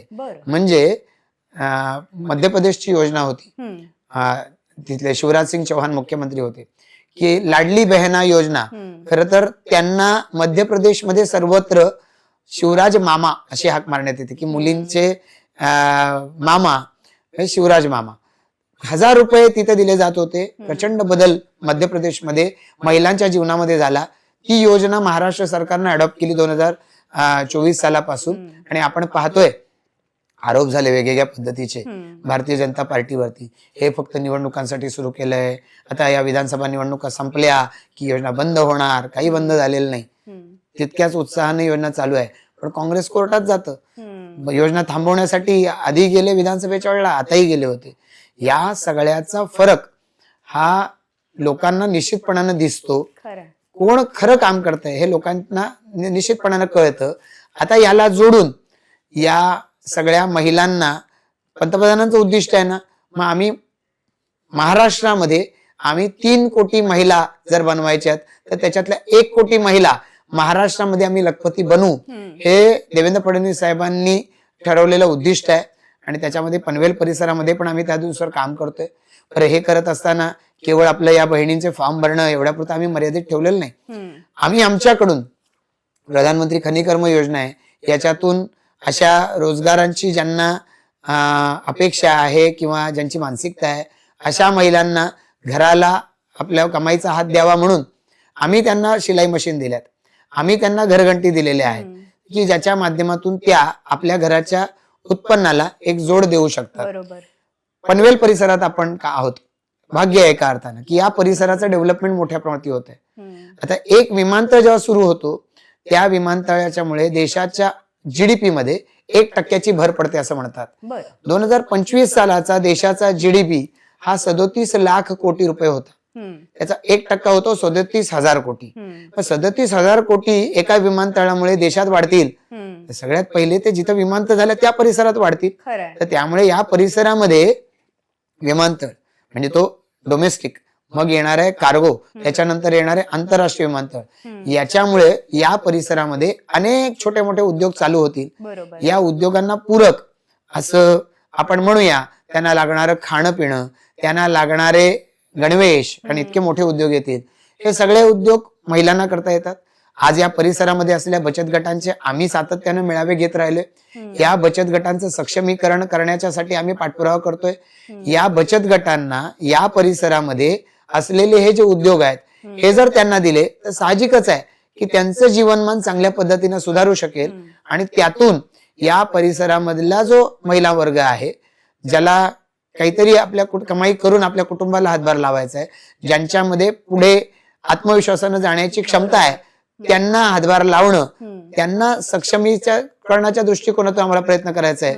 मी या ठिकाणी सांगेन आपल्याला की पंतप्रधानांचे शब्द आहेत वुमन लेड डेव्हलपमेंट. याचा अर्थ महिला नेतृत्व करणारी अशा पद्धतीची विकासाची व्यवस्था. म्हणजे आम्ही अजूनही महिला सक्षमीकरण असं आम्हाला तोंडामध्ये आता छापील शब्द बोलतो की महिला सक्षमीकरण आहे, पण पंतप्रधान महिला सक्षमीकरणावर नाही बोलत. ते म्हणतात महिलांच्या नेतृत्वाखाली विकास झाला पाहिजे. त्यांनी ड्रोनची पॉलिसी बदलली. आता ड्रोन महिलांना ड्रोन उडवायला त्यांनी पुढाकार घेऊन दिलेला आहे. आपण सैन्य दलाच्या बाबतीमध्ये पाहिलं की सैन्य दलाचं सिंदूर ऑपरेशनच्या दरम्यान सगळी माहिती डिटेल्स द्यायला महिला अधिकारीच पुढे येत होत्या. आता जी 26 जानेवारीला परेड झाली, कितीतरी महिला अधिकारी या तिथे पुढाकार घेत आहेत. एकंदरीत त्या समाजाच्या प्रत्येक वर्गामध्ये महिलांनी नेतृत्व केलं पाहिजे, मोदीजीची भावना आहे. स्थानिक स्वराज्य संस्थांमध्ये 30% आरक्षण आहेच, पण 2029च्या ज्या निवडणुका होतील त्याच्यामध्ये लोकसभा, त्याच्यामध्ये विधानसभा, याच्यामध्ये एकूण संख्येच्या 30% या महिलाच जाणार आहेत. म्हणजे पार्लमेंट पासून खालच्या स्तरापर्यंत आणि उद्योगापासून प्रत्येक क्षेत्रापर्यंत महिला या सक्षमपणानं या देशाला पुढे नेऊ शकतात. हा मोदीजींचा विश्वास आहे. देवेंद्रजी त्या अनुषंगानं काम करतायत, आम्हीही त्याचप्रमाणे काम करतोय. अगदी सर, आता तुम्ही उल्लेख केला की सक्षमीकरण पेक्षाही नेतृत्व गुण आज महिलांमध्ये बघायला मिळतो. जसं 26 जानेवारीमध्ये परेडमध्ये अनेक महिलांनी नेतृत्व केलं. आज आपल्या प्रेसिडेंट म्हणून द्रौपदी मुर्मू आहेत, त्या सुद्धा एक नेतृत्व करतायत. म्हणजे थोडक्यात महिलांचं नेतृत्व आज भारत देशाला पुढे नेत आहे. आणि लाडकी बहीण योजना ह्याच्यामुळे तळागाळातल्या ज्या महिला आहेत त्यांना काम मिळालंय आणि त्यांना एक उभारी मिळाली, आत्मविश्वास मिळालाय, हे सगळं आहे. मात्र आज आपल्या देशाची तरुण पिढी हेच भवितव्य आहे पुढचं. तर त्याविषयी मला विचारायचं आहे, कारण की स्वयंरोजगाराच्या कोणत्या कोणत्या संधी आपल्या मार्फत आता उपलब्ध होणार आहेत. त्याचबरोबर नुकतंच दावोसला मुख्यमंत्री देवेंद्र फडणवीस जाऊन आले आणि तेव्हा त्यांनी एक सांगितलं, ते म्हणजे इनोव्हेशन सिटीचा उल्लेख केला आणि ती इनोव्हेशन सिटी आपल्या पेणमध्येच येणार आहे. त्याविषयी देखील जाणून घ्यायला आवडेल. खरं तर माननीय मुख्यमंत्री हे एक विजनरी लीडर आहेत. म्हणजे काळाच्या पुढे पाहणं, दूरदृष्टी असलेलं असं नेतृत्व आहे. आणि म्हणून आपण एका अर्थानं आम्ही तेही भाग्यवान आहोत की असं नेतृत्व आम्हाला मिळालंय. आणि पनवेल सारख्या परिसरामधली विकासाची संधी ही त्यांनी हेरलेली आहे आणि त्याचा योग्य पद्धतीनं या सगळ्या एरियाच्या डेव्हलपमेंटसाठी ते वापर करतायत. आणि त्यामुळे विमानतळ झालाय, अटल सेतू झालाय, यामुळे या परिसरामध्ये प्रचंड प्रमाणामध्ये उद्योग येत आहेत. बरोबर. मगाशी म्हणाल्याप्रमाणे जो दिल्ली मुंबई कॉरिडॉर येतोय आणि त्याचबरोबर मल्टी मॉडेल कॉरिडॉर, याच्या क्षेत्रामध्ये खूप मोठ्या प्रमाणात औद्योगिकरण होणार आहे. जसं पनवेलमध्ये एक MIDC आहे, त्याला जोडून एक नवीन MIDC चिंधरण, कानपोली या परिसरामध्ये तिथे येते. आता याच परिसरामध्ये जे नव्यानं विमानतळ आलेलं आहे, कार्गो सुरू होत आहे, या सगळ्यामुळे या सगळ्या परिसरामधल्या तरुणांच्या दृष्टिकोनातून खूप मोठ्या प्रमाणात रोजगाराच्या संधी निर्माण होतील. म्हणजे आत्ताच तुम्ही जर पाहिलं की पनवेल महापालिकेच्या हद्द सोडून द्या, पण आदई सारखं ठिकाण असेल, पालीदेवद आहे, विचुंबे आहे, देवद आहे, उसरली आहे, पळसपे आहे, पलीकडच्या बाजूला नेरे पासून संपूर्ण भागामध्ये जे आज नागरीकरण वाढते गावांच्या मध्ये, या सगळ्यामध्ये राहणारा तरुण आहे, गावांमध्ये राहणारा तरुण आहे. कोणी सुशिक्षित असेल, कोणी पूर्णपणानं पदवी शिक्षण घेऊ शकलेलं नाही. या सगळ्यासाठी रोजगाराच्याही आणि स्वयंरोजगाराच्याही संधी खूप मोठ्या प्रमाणात येतील. म्हणजे पनवेल आणि परिसरामध्ये विमानतळाच्या परिसरात एक एज्युसिटी बनते. मोठ्या मोठ्या 5 एज्युकेशनल कॅम्पसेस जगातले नामांकित हे येत आहेत. मेडिसिटी बनते, एक संपूर्ण शहर मेडिकल फॅसिलिटीजचं येणार आहे. याच्यात पॅरामेडिकल कोर्सेस लागतील. याच बरोबरीनं स्पोर्ट्स सिटी बनते, त्याच्याशी रिलेटेड जे इन्फ्रास्ट्रक्चर लागेल त्यामध्ये नोकऱ्या तयार होतील. तुम्ही उल्लेख केलात पनवेल पासून पेणपर्यंत या अंतरामध्ये 3री मुंबई बनवण्याचा माननीय मुख्यमंत्र्यांनी संकल्प बोलून दाखवला होता. याच्या बरोबरीनं आता टाटाशी टायअप केला आणि इनोव्हेशन सिटी ही सुद्धा इथे बनणार आहे. त्यामुळे नैना शहर आणि हे 3री मुंबई किंवा आता हे वेगवेगळ्या पद्धतीच्या सिटीज, याच्यामुळे प्रचंड प्रमाणामध्ये छोट्या मोठ्या स्वरूपाचे रोजगार निर्माण होतील. स्वयंरोजगाराच्या संधी, कारण शेवटी सगळंच काही वरतून पडणार नाही आकाशातून. याच्याशी रिलेटेड छोटे मोठे उद्योग आज आमच्या या परिसरातले गावातले तरुण करतायत. मोठ्या मोठ्या प्रमाणावरती ही सारी मंडळी या उद्योगांमध्ये भाग घेत आहेत. इथून बाकीच्या राज्यांमध्ये जाऊन त्याचे स्वतःचे उद्योग करतायत. तर या परिसरात इतकी मोठी संधी निर्माण होईल, त्याचा ते फायदा कसा नाही घेऊ शकणार, निश्चित घेऊ शकतात. आणि त्यामुळे रोजगार, स्वयंरोजगार याला सुद्धा या सगळ्या डेव्हलपमेंटमुळे प्रचंड बूस्ट मिळणार आहे, प्रचंड प्रमाणामध्ये याला चालना मिळू शकणार आहे. बरोबर. आणि विमानतळ तर येऊ घातलेलंच आहे, त्यामुळे आज विमानतळावरती रोजगार ह्या सगळ्या गावाखेड्यातल्या मुलांना उपलब्ध होऊ शकतो, तरुणांना उपलब्ध होऊ शकतो. त्याच अनुषंगाने पुढचा प्रश्न आहे, कारण की आपण बघितलं तर विमानतळ तर बांधून झालंय आणि अप्रतिम असं विमानतळ आहे. मात्र त्याच्या नामकरणाचा जो मुद्दा आहे त्याच्यावरून प्रचंड वाद सुरू होता.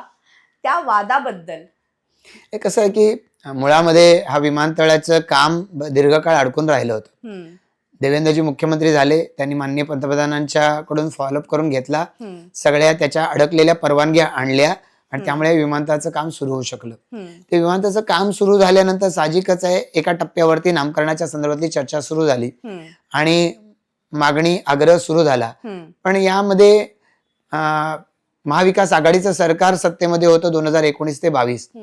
हो, माननीय उद्धव ठाकरे यांनी मध्ये आग्रह धरला की नाही बाळासाहेबांचं नाव त्या विमानतळात दिलं जाणार आणि मग इथला प्रकल्पग्रस्त भूमिपुत्र पेटून उठला की लोकनेते दिबा पाटील साहेबांचं नाव या विमानतळाला दिलं पाहिजे अशा मागण्या आधीपासून केलेल्या होत्या. विमानतळाचं काम नव्हतं सुरू झालेलं, पण आता काम सुरू झालंय आणि तुम्ही बाळासाहेबांचं नाव द्यायचा अट्टहास धरताय. तर अशा वेळेला मग एक कमिटी बनली, कृती समिती बनली नामकरणाची आणि त्याच्या अंतर्गत सगळेच जण एकत्र आले. पण सगळे पक्षीय होते त्याच्यामध्ये.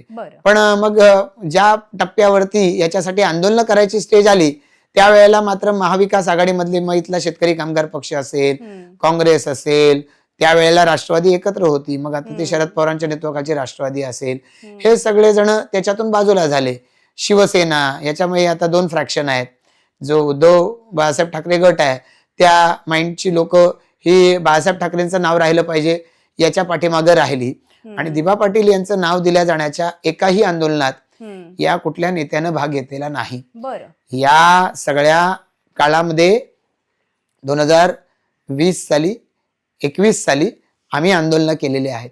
कोविडचा कालावधी होता, वेगवेगळ्या पद्धतीचे अडथळे घालण्याचा प्रयत्न प्रशासनाच्या माध्यमातून केला.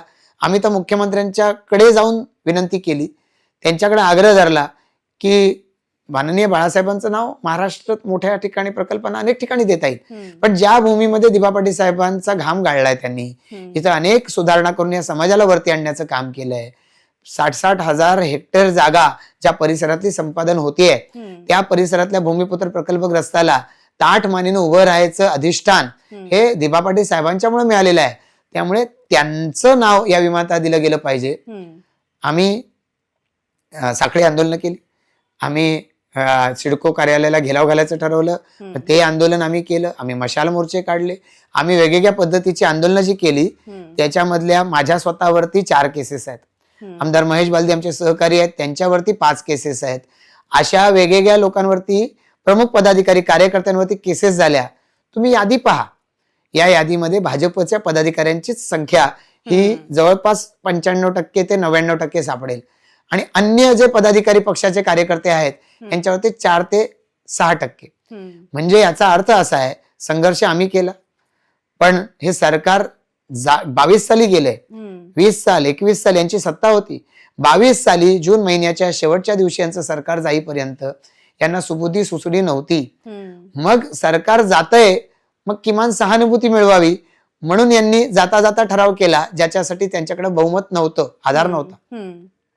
पण आमचं सरकार आलं, कॅबिनेटचाही ठराव केला, विधिमंडळात ठराव पास करून घेतला आणि या सगळ्याच्या माध्यमातून सगळा पाठपुरावा आमच्या सरकारनं केलाय. माननीय मुख्यमंत्री देवेंद्र फडणवीसजी यांनी स्पष्टपणानं सांगितलंय की नाव दिबांचंच लागणार, पण विमानतळाला नावं देण्याच्या संदर्भातल्या ज्या प्रक्रिया असतात यामध्ये आता पुण्याचा विमानतळ आहे, जगद्गुरु संत तुकाराम महाराजांचं नाव त्या विमानतळाला द्यायचं आहे. त्याचबरोबरीनं संभाजीनगर आता नाव झालं, पूर्वीचं औरंगाबाद, तर तिथल्या विमानतळाला छत्रपती संभाजी महाराजांचं नाव द्यायचंय. तोही विषय प्रलंबित आहे. असं नाहीये की फक्त नवी मुंबईचं प्रलंबित आहे, हे सगळे ठराव एकाच वेळेला झाले. असं नाही घडलेलं आहे की केवळ इथलंच नाव पेंडिंग राहिलं आणि बाकीची नावं देऊन झाली, असं घडलेलं नाही. पण दिशाभूल करण्याचा प्रयत्न केला जातो. विशेषत्वानं ज्या शेतकरी कामगार पक्षाला या आंदोलनाशी घेणं देणं नव्हतं, दिबा पाटील साहेबांच्या नावाशी घेणं देणं नव्हतं, त्यांचे नेते माजी आमदार बाळाराम पाटील सांगत होते एका टर्मिनलला नाव द्या आणि आम्ही आग्रही होतो विमानतळाला नाव द्या. आमचे गणपत शेठ गायकवाड यांनी तिथं मुख्यमंत्र्यांच्या समोर सांगून टाकलं होतं की आम्ही आत्मदहन करू या प्रश्नावरती. इतकी टोकाची भूमिका आम्ही घेतली आहे, केसेस संघावरती घेतले आहेत.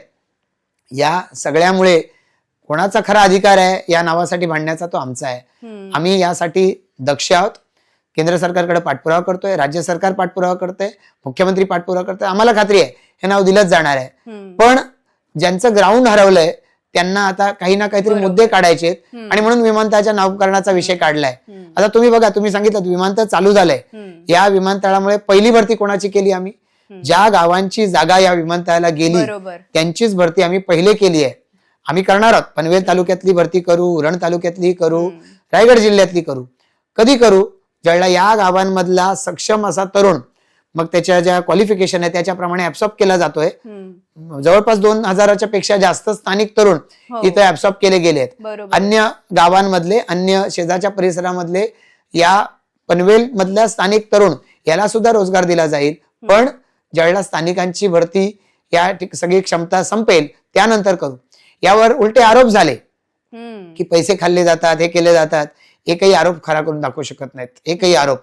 पण केवळ ज्यांना कावीळ झालेला, जसं जग पिवळं दिसतं तसं ज्यांना केवळ आमची कावीळ झाली आहे अशा लोकांना टीकाच करायची आहे, ते अशा पद्धतीचे आरोप करतात.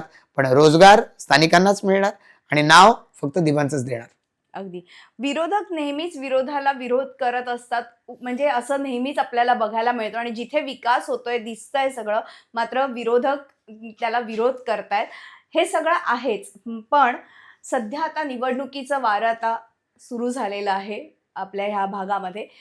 ह्या निवडणुकीकडे तुम्ही कसं बघता? कारण की प्रशांत सर, आपण बघितलं तर सध्या राजकारणात किती गढूळता निर्माण झाली आहे हे सर्वांनाच कळतंय आणि सर्वांनाच दिसतंय.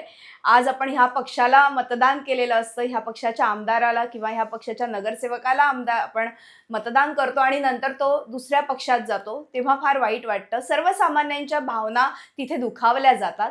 एक विश्वास असतो, तोच विश्वास आता ढासळत चाललाय राजकारणातला.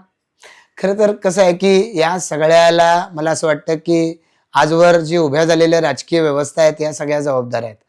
पण आपण जर पाहाल की माननीय पंतप्रधान नरेंद्र मोदीजी यांनी जे सबका साथ सबका विकास हे विजन राबवलं, 2014 साली जेव्हा ते पहिल्यांदा पंतप्रधान झाले त्यावेळेला 282 खासदार भाजपचे निवडून आलेले होते, बहुमत होतं भाजपच्याकडे. आता गुजरातचे ते मुख्यमंत्री होते त्यावेळेला, त्यांच्याबद्दल लोकांच्या मनामध्ये आश्वासकता होती. विश्वास कधी निर्माण झाला? त्यांचं काम बघून. जेव्हा ते देशात काम करायला लागले, एक एक एक एक निर्णय त्यांनी घेतले, लोकाभिमुख निर्णय होते, विकासाची गाडी थांबली नाही.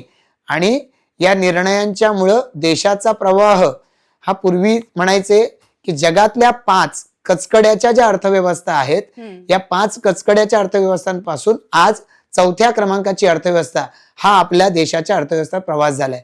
या सगळ्यामुळं निश्चितपणानं या सगळ्या परिसराला, आपण म्हणूया देशाला, एक जो राजकारणाला जो एका पद्धतीचा वाज आलेला होता, राजकारण्यांची विश्वासार्हता नाही, राजकारणी बोलतील ते करून दाखवत नाहीत, मोदीजी आल्यानंतर या सगळ्यामध्ये फरक पडत गेला. आणि मोदीजी आल्यानंतर या सगळ्यामध्ये एक सकारात्मकता आली आहे. तरुणांचा दृष्टिकोन राजकारणाकडे बघण्याचा होता, वेळ पाळली जात नाही.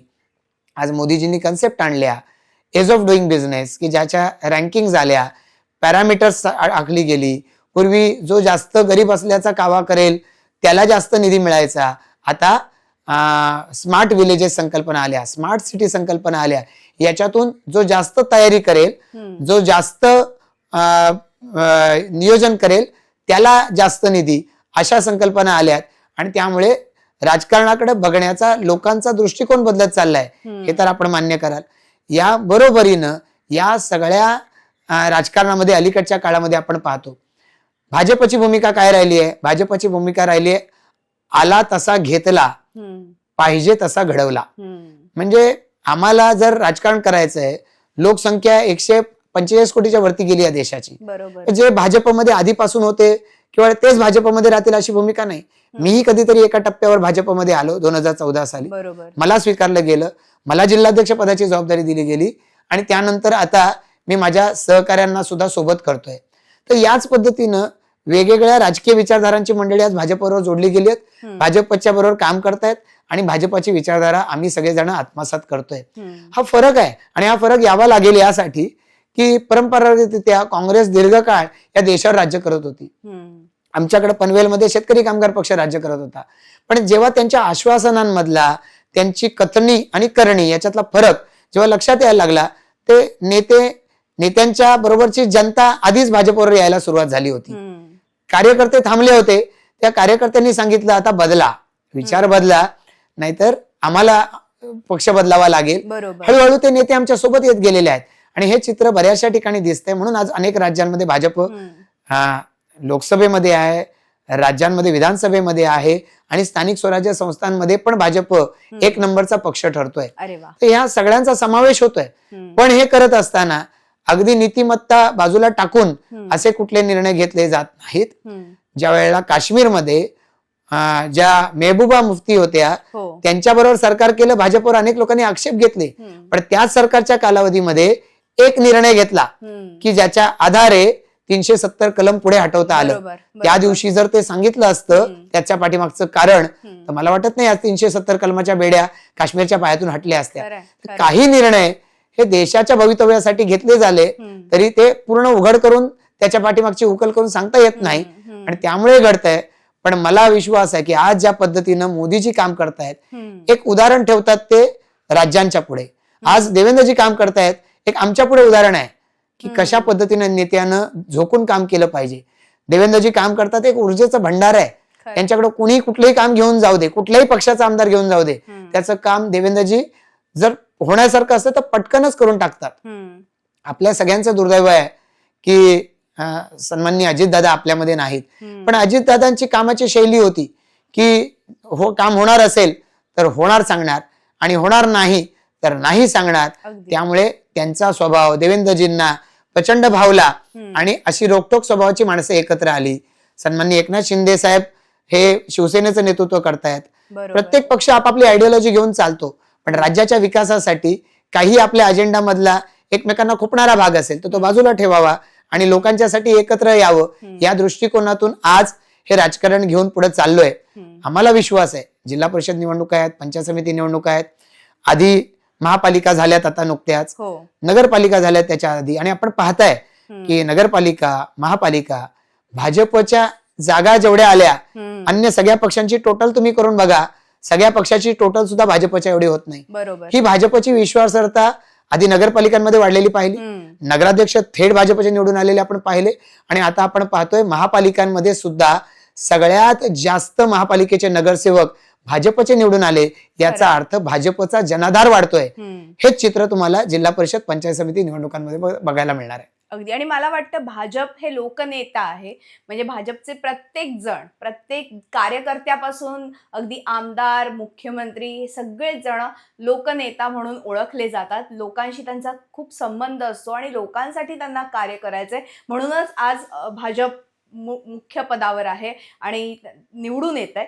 पण मग आता ज्या निवडणुका येणार आहेत त्यासाठी मतदारांना तुम्ही काय आवाहन कराल, काय तुम्ही साथ घालाल? खरं तर ही निवडणूक मला वाटतं की पनवेल तालुक्याच्या दृष्टिकोनातून अतिशय महत्वाची आहे. पनवेल महापालिकेची निवडणूक आता नुकतीच पार पडली आहे. जिल्हा परिषद पंचायत समिती निवडणुकाचं मतदान आधी 5 फेब्रुवारीला होणार होतं, आता ते 7 फेब्रुवारीला होत आहे. पण एकंदरीतरित्या पनवेलचा आज ज्या टप्प्यावर पनवेल आहे, या इथून पुढच्या कालावधीमध्ये पनवेलचं चित्र झपाट्यानं बदललेलं आपल्याला पाहायला मिळणार आहे. महापालिकेची निवडणूक नुकतीच झाली, पण आता करंजाडे किंवा उल्वा नोड हे जे सिडकोचे नोड्स आहेत आणि आता नैनाची जी शहरं उभी राहत आहेत, हे पाहता मला तर असं वाटतं की पुढच्या वेळेला याच्यापैकी बहुसंख्य भागामध्ये ग्रामीण भाग असणार नाही तर तो महापालिकेला जोडला जाईल. पण आज या भागामध्ये लोकप्रतिनिधी जे निवडायचे आहेत हे असे निवडले पाहिजेत जे या भागामधल्या सगळ्या पायाभूत सुविधांच्या विकासासाठी आग्रही राहतील आणि त्यांच्या पाठीमागे भारतीय जनता पार्टी किंवा महायुती सारख्या मोठ्या ताकदीची आवश्यकता आहे की जे लोकांपर्यंत जे सांगतायत ते डिलिव्हर करू शकतील. आज केंद्रामध्ये 2029 पर्यंत निवडणूक होईपर्यंत भाजपची सत्ता महायुतीची राहणार आहे, काही अडचण नाही. राज्यामध्ये भाजप महायुतीची सत्ता आहे, ती 2029 पर्यंत राहणार आहे, काही अडचण नाही. मला आमदार म्हणून काम करायची 2024 साली सगळ्या नागरिकांनी संधी दिलेली आहे. त्यामुळे विकासाच्या बाबतीमध्ये इथले प्रश्न मी जे शासन दरबारी मांडत राहतो त्याला चांगल्या पद्धतीनं प्राधान्य देत आहेत. म्हणजे लाईटचं इन्फ्रास्ट्रक्चर आहे, त्याच्यामध्ये RDSSच्या स्कीमच्या माध्यमातून जवळपास 450 कोटीचा निधी दिला जातोय. पाणी पुरवठा योजना, जलजीवन मिशनच्या माध्यमातून सगळ्या चालू आहेत. मी आपल्याला डॅम्सची कामं सांगितली, कोंढाणे धरणाचा विकास होतोय, आता याचं टेंडर शिलार धरणाचं निघालेलं आहे, हेटवणे आहे, बाळगंगा आहे, पाण्याचं इन्फ्रास्ट्रक्चर आहे. हे सगळं शासनाच्या पाठीमागे फॉलोअप करून वेळेमध्ये पूर्ण करून घ्यायचंय, इन्फ्रास्ट्रक्चर पूर्ण करून घ्यायचंय, हे सगळं भाजपचा लोकप्रतिनिधी किंवा भाजप महायुतीचा लोकप्रतिनिधी हे इफेक्टिव्हली करू शकतो. हे आम्हाला लोकांपर्यंत पोचवायचंय. या दृष्टिकोनातून आमचे पदाधिकारी कार्यकर्ते प्रचारामध्ये घराघरापर्यंत येत आहेत. आपल्या मार्फत मी मतदारांना आवाहन करणार आहे की विचार करण्याची आवश्यकता आहे. एक दीर्घकाळ या पनवेल तालुक्यामध्ये राजकीय प्रवाह हा पाहिला तर ग्रामीण भागामध्ये शेतकरी कामगार पक्षाच्या पाठीमागं मतदार बराच काळ राहिला आहे. कारण शेतकरी कामगार पक्षाचं बरंचसं नेतृत्व ग्रामीण भागामधून आलं. खरं तर 1957 सालापासून 2009 सालापर्यंत इथे आमदारी केवळ शेतकरी कामगार पक्षाचा निवडून येत होता. इथली कृषी उत्पन्न बाजार समिती त्यांच्या ताब्यात, पंचायत समिती दीर्घकाळ त्यांच्या ताब्यात. पण रामशेठ ठाकूर साहेबांच्या नेतृत्वाखाली आम्ही जेव्हापासून काम करायला सुरुवात केली तेव्हा रामशेठ ठाकूर ज्या बाजूला त्याच्या विरोधात सगळे एकवटणं असं सुरू झालं. आणि ठीक आहे, त्याचा राजकीय फटका आम्हाला बसू शकतो, पण जे त्यांच्या बरोबर कार्यकर्ते होते त्यांनाही लक्षात येत गेलं की हे जे चाललंय केवळ एका व्यक्तिविरोध आहे. महापालिकेच्या निवडणुकांमध्ये सुद्धा काँग्रेस पक्षाचा नगरसेवक हा कुठल्या तरी शेका पक्षाच्या चिन्हावर निवडून आला. शिवसेनेच्या परंपरागतरित्या राहिलेलं घराणं हे काँग्रेसच्या चिन्हावर निवडून आलं. असं काहीसं घडलंय. ही सगळी खिचडी कशासाठी आहे? केवळ भाजपला विरोध करण्यासाठी. मग जनतेनं हा विचार करावा, ग्रामीण भागातल्या जनतेनं विशेषत्वानं, की का इतका भाजपला विरोध आहे. आज जे शेतकरी कामगार पक्षाचं दीर्घकाळ पुढारपण करत होते, आजही शेतकरी कामगार पक्षाच्या बॅनरवरती ज्यांचा फोटो आहे ते माजी आमदार विवेक पाटील गेली 4.5 वर्ष तुरुंगात आहेत. का आहेत? त्यांनी कबूल केलंय, कोर्टामध्ये ऍफिडेव्हिट दिलंय की कर्नाळा बँकेचा जो काही घोटाळा झालाय त्या सगळ्या 525 कोटीच्या घोटाळ्याला एकटा मी जबाबदार आहे असं विवेक पाटलांनी स्वतः लिहून दिलेलं आहे. हायकोर्टामध्ये ऍफिडेव्हिट केलंय आणि त्यामुळे ते तुरुंगात आहेत. तरी सुद्धा आज लोक त्यांनी जी बँक बुडवली त्या बाबतीमधल्या बँकेचा घोटाळा हा विसरलेत की काय असं काही ठिकाणी संशय यावा अशा पद्धतीने शेका पक्षाच्या कार्यकर्त्यांचं वर्तन आहे. आणि मग 5 लाखाच्या आतल्या ज्या ठेवी होत्या या लोकांच्या परतच मिळू शकल्या नसत्या. 50,000 पेक्षा जास्त लोकांच्या कर्नाळा बँकेच्या ठेवी या केवळ भाजपचं सरकार केंद्रात होतं, मोदीजींचं, म्हणून मिळू शकल्यात. नाहीतर 50,000 रुपयाचं लिमिट होतं इन्शुरन्स कॉर्पोरेशनचं, 50,000च्या ठेवीच परत मिळू शकल्या असत्या. पण मग कशा मिळाल्या 5 लाखाच्या आतल्या? कारण मोदीजींच्या नेतृत्वाचं सरकार, कारण निर्मला सीतारामजी अर्थमंत्री झाल्या, त्यांनी हे 50,000चं लिमिट आधी 1 लाख आणि 1 लाखाची विम्याची मर्यादा 5 लाख, हे 5 लाखापर्यंतचा विमा ठेवींचा उतरवला गेला. आणि मग DICGC कडून हे पैसे मिळालेले आहेत. हे पैसे विवेक पाटलांच्या संपत्तीतून आलेले नाहीत. हे पैसे भाजप सरकारनं इन्शुरन्स कॉर्पोरेशनला दिलेल्या सूचनांमुळे, किरीट सोमय्या यांनी जो पाठपुरावा केला याच्यामुळे मिळालेले आहेत. त्यामुळे आज या सगळ्या परिसरामध्ये लोकांच्या हितासाठी कोण दक्ष आहोत? आम्ही आहोत. बरोबर. नैनाच्या संदर्भामध्ये लोकांवर अन्याय होऊ नये, लोकांनी विरोधकांनी कांगावा केला, पण ठामपणानं लोकांच्या सोबत आम्ही उभं राहिलोय आणि त्यामुळे आम्ही कुठलाही प्रोजेक्ट सुरू होऊ देऊ दिलेला नाही. आता सुरू होऊ देऊ, पण लोकांचं हित असेल तेव्हाच. याच बरोबरीनं या सगळ्या परिसरामधली जी सगळी डेव्हलपमेंट आहे या सगळ्या डेव्हलपमेंटमध्ये सातत्यानं रोडे घालण्याचे, अडथळे घालण्याचा प्रयत्न हे शेतकरी कामगार पक्ष, काँग्रेस आणि त्यांच्या सगळ्या सहकार्यांनी मिळून केलंय. हे लोकांच्याही लक्षात आलंय. या उलट विकास कामांचा निधी केवळ आणि केवळ भारतीय जनता पार्टी महायुतीच्या माध्यमातून आलेला आहे. त्यामुळे विकास कोण करू शकतं? तर भाजप. लोकांच्या बरोबर कोण उभा आहे? भाजप. इन्फ्रास्ट्रक्चर कोण आणू शकतं? लाईट, पाणी याचं? भाजप. रस्ते कोण बनवतंय? भाजप. अशा वेळेला लोकांनी आता भावनिकता बाजूला ठेवून आम्ही विमानतळाच्या बाबतीत सुद्धा स्थानिकांच्या बरोबर आहोत. इन्फ्रास्ट्रक्चरच्या तयारीमध्ये अन्याय होऊ नये यासाठी भाजप लोकांच्या बरोबर आहे. तर याही पुढच्या कालावधीमध्ये भाजप लोकांच्या बरोबर राहणार आहे. अशी भाजप राज्यात राहिली म्हणून राज्यामध्ये 1 नंबर आली, अशी भाजप देशात लोकांबरोबर राहिली म्हणून भाजप 1 नंबरला आलेली आहे. आणि आपल्या पनवेल तालुक्यात येणाऱ्या 7 फेब्रुवारीला जर या सगळ्याचा विचार करून सर्वसामान्य जनता मतदान करेल तर मला खात्री आहे की इथली जनता सुद्धा भाजपबरोबर आहे हे दिसून येईल. आणि आमची जबाबदारी आहे याच्या पुढच्या कालावधीमध्ये या जनतेच्या सोबत राहून आम्ही या जनतेच्या अडचणी सोडवणं, या जनतेचा विकास, परिपूर्ण विकास आणि समृद्ध पनवेल बनवण्यासाठी आम्ही याच्या पुढच्या कालावधीमध्ये काम करणार आहोत. अगदी. प्रशांत सर, खरं तर आधुनिक पनवेल, समृद्ध पनवेल हे तुमचं स्वप्न आहे आणि तुमच्यासोबत सगळ्यांचंच स्वप्न आहे असं म्हणायला हरकत नाही आणि ते स्वप्न आता लवकरच साकार होतंय. आणि मला वाटतं की आत्ता जी सगळेजण ऐकत असतील हा पॉडकास्ट, त्यांच्या लक्षात आलं असेल की कशा पद्धतीने हा विकास सुरू आहे आणि टप्प्याटप्प्यानं हा विकास होणार आहे. म्हणजे येत्या 7 फेब्रुवारीला तुम्हाला ठरवायचंय की आपल्याला विकास हवाय की नकोय आणि त्याप्रमाणे मतदान करायचंय. सर, खूप छान वाटलं. खूप छान माहिती पण तुम्ही दिली आणि एकूणच विकास कामं कशी सुरू आहेत आणि भाजप हा नंबर 1चा पक्ष आहेच, मात्र आता भविष्यातही तो खूप चांगली वाटचाल करतोय आणि लोकांसाठी आणि विकासासाठी तो प्रयत्नशील आहे. हे फार महत्वाचं आहे. सर, तुम्ही आलात आणि त्याबद्दल मनापासून आभार. खूप तुमचेही छान आभार. माहिती दिली त्याबद्दल मनापासून आभार. धन्यवाद. थँक्यू.